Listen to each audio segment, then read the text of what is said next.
الحمد لله رب العالمين والعاقبة للمتقين ولا عدوان إلا على الظالمين والصلاة والسلام على رسوله الكريم وإمام الموحدين وعلى آله وصحبه أجمعين. أما بعد، برادران و خواهران اهل توحید،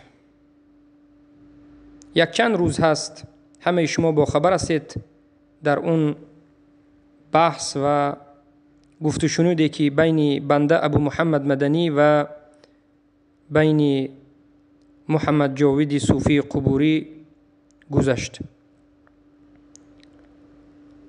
ببینید، او به بنده تماس گرفت، بنده جواب دادم و در اولین دقیقه های اون صحبت کردن بودیم. بنده داشتم صحبت می کردم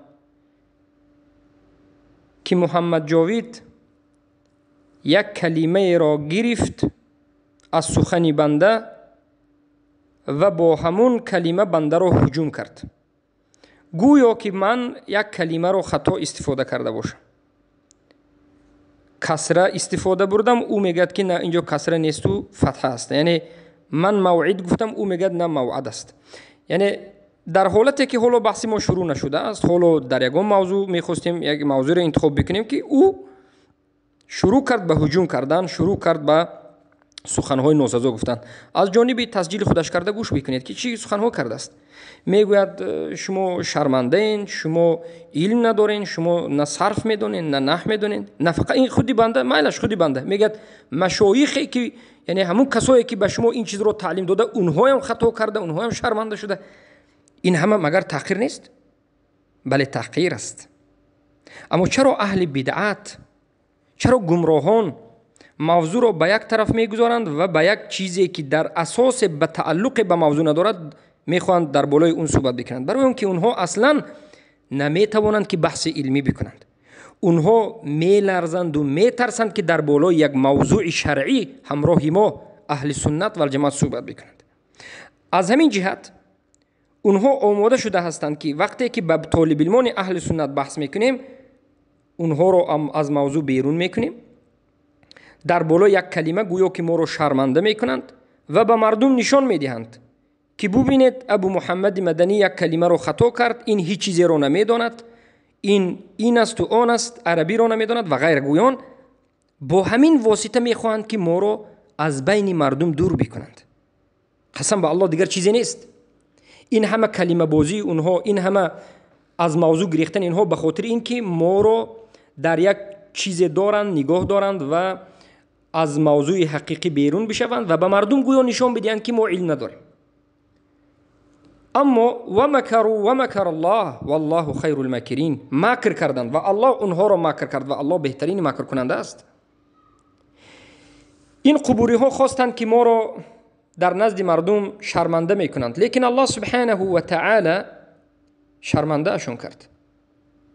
در اولین فرصت در بالای کلمه موعد گفت کلمه موعد نه، موعد بگو.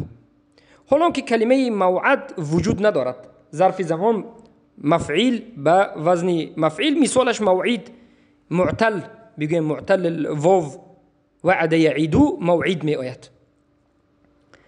و این بنده بین نهایت سخنهای شدید گفت در بالای یک کلمه که حالا خودش خطا کرده است. ما در همه روز گفتیم که این خطا است، بعد از او یک روز دو روز بیان کردیم که خطا است، لیکن قبول نکرد. لیکن الحمدلله امروز خطاگاهش رو قبول کرده است. ببینید چی میگوید، یک بار گوش بکنید. انسان از اشتباه خالی نیست. موعد خود انسان علمم قبول بکنه برای ما جای بسای افتخار و بزرگی است. ثانیاً مسئله موعد و موعد خود گفتم، انسان از اشتباه خالی نیست. موعد درست است، موعد اشتباه است. دیگه ما اگر اونجا موعد گفتیم و پافشاری بدی کردیم که موعد درست است، او وقت نفهمیدیم اشتباه شده. پس آن و طبعا او روز یک ذره مریضم بودم، باز بالکل مریض نبوده باشم، جور بوده باشم، انسان است، من هم انسان هستم. در حق من اعتقاد خدا نخواسته اعتقاد عصمت، اگر آنانی که میگن که چرا مولوی یا محمد جاوید خطا کرده، پس اونا خود در حق ما عقیده عصمت اگر دارن گپ علیده، اگر عقیده عصمت در حق ما ندارن خو میفهمن که محمد جاوید هم انسان است، از نسل بشر است، از نسل انسانیت است، خطاها میشه از پیشش. پس این خطاست، ما از خطا پاک و مبرا نیستم، خطا امکان داره و خطای علمی شاید یک تانی ده تانی چندین تا خطاها باشه. بس جای فضیلت و جای حقانت ای است که ما بپذیریم که ما خطا کردیم. خدا احسن، سخنش خوب است، بله یک کلمه رو خطاگیش رو اقرار کرده است، لیکن یک مشکلی دارد که این رو ما طالب علمان اهل سنت و الجماعت میفهمیم. خطاگی و اجتهادی که در اساس اجتهاد یک خطاگی به وجود آمده است، این یک حکم دارد. اما خطاگی که بعد از خطا کردن یک کسی دیگر را در اساس همون خطا تهمت زدن، سخنهای قبیح گفتن و حکم کردن، این دیگر است.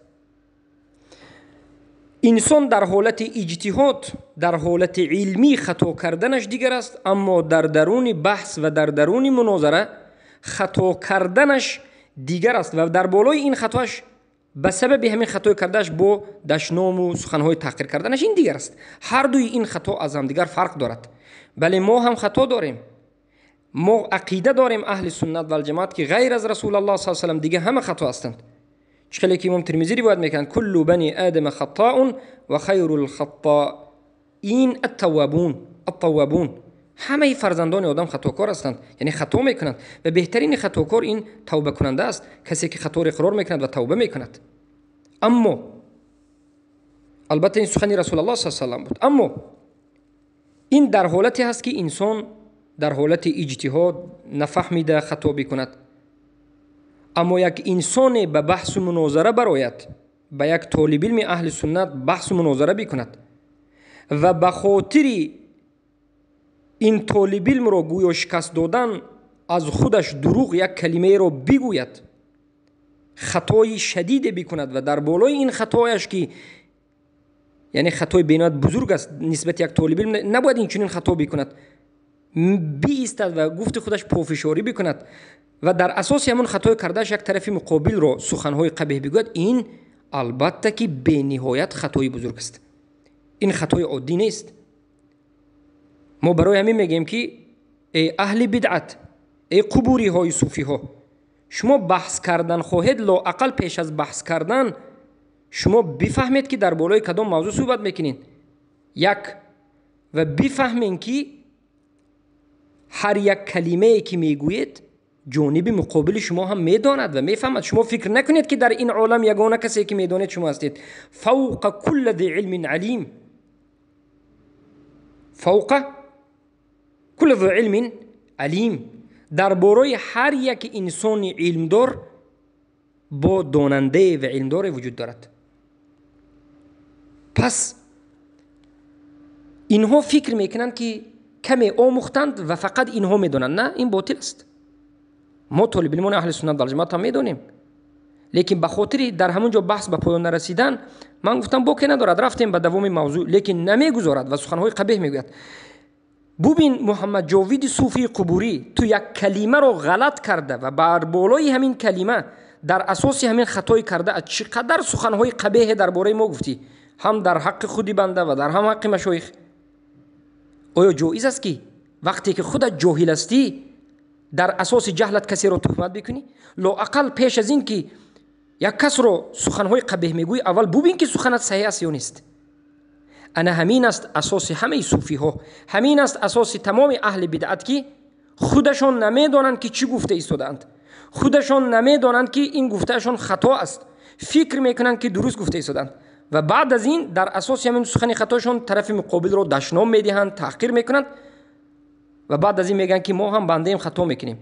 خطاگی اگر کردی کسی دیگر رو دشنام نده به خاطر خطاگیت. پیش از دشنام دادن کسی، تحقیر کردن کسی، اول تحقیق بکن و بعد از این من به محمد جاوید صوفی قبوری یک خطاب دیگر میکنم و میگم که کلمه متعارض را هم بیار اثبات بکن که آیا در لغت زبان عربی متعارض هست، متعارض یا که متعارض، یا که آلیه یا که آله.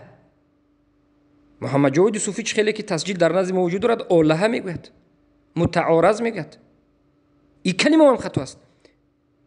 برادر عزیز، کلمه موعد که از وعده یعیدو گرفته شده است، اسم زمانش و این معتل است و معروف است و غیره، این کلمه هایی که با دو تا دیگر گفتیم معروف است. چرا ما به کلمه هجوم کردیم؟ ما والله نمیخوایم به کسی به کلمه هجوم بکنیم، لیکن وقتی که یک انسان به ما میگوید که شما علم ندارید، من علم دارم، من کلمه میدونم، اینا ببینید که کلمه ها رو در یک مدت معین 3-4 کلمه بینهایت بزرگ خطاگی کرد.